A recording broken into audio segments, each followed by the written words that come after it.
day 12 of my sourdough starter, and here's a little breakdown of how I got started. So I didn't even start discarding until day 4.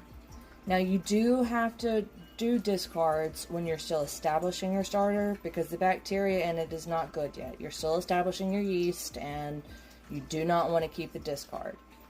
The main reason for discard, though, especially once it's established, is just so you don't have too much, because you don't want to have to do giant jars and feed it a half a pound of flour every time you go to, feed, which is I do every 24 hours, and I feed in the morning between 5:30 and 6:30, and this is the jar I started in, because you want something small. You don't want to have this big boy right here until you're getting really established. Now, I keep mine in the oven, and so you can see it's got a little dry spot on top.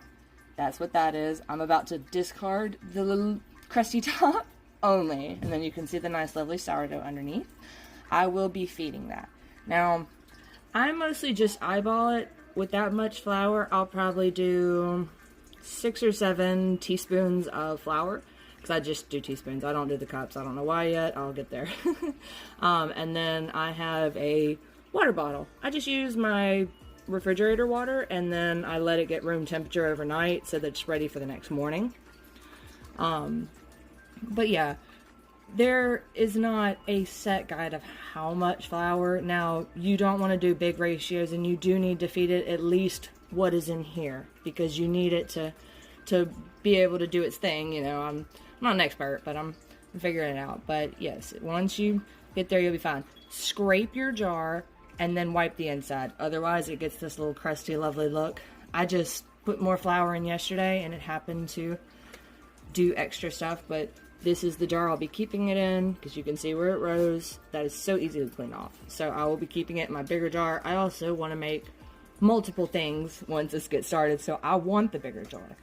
But if you're not looking to bake lots of loaves, just stick with the mason jar and make sure you keep it clean, and don't do like I did. When I thought I killed it, I was neglectful, but yeah, it gets super crusty. Also, when you go to discard, I suggest using a little plastic cup, because you do not want this going down your sink if you can help it. Now, if you're rinsing your hands or you're rinsing off some utensils, use cold water and rinse thoroughly. Let your water run for a minute so you know it gets down your drain, but mostly just throw it in the trash if you can.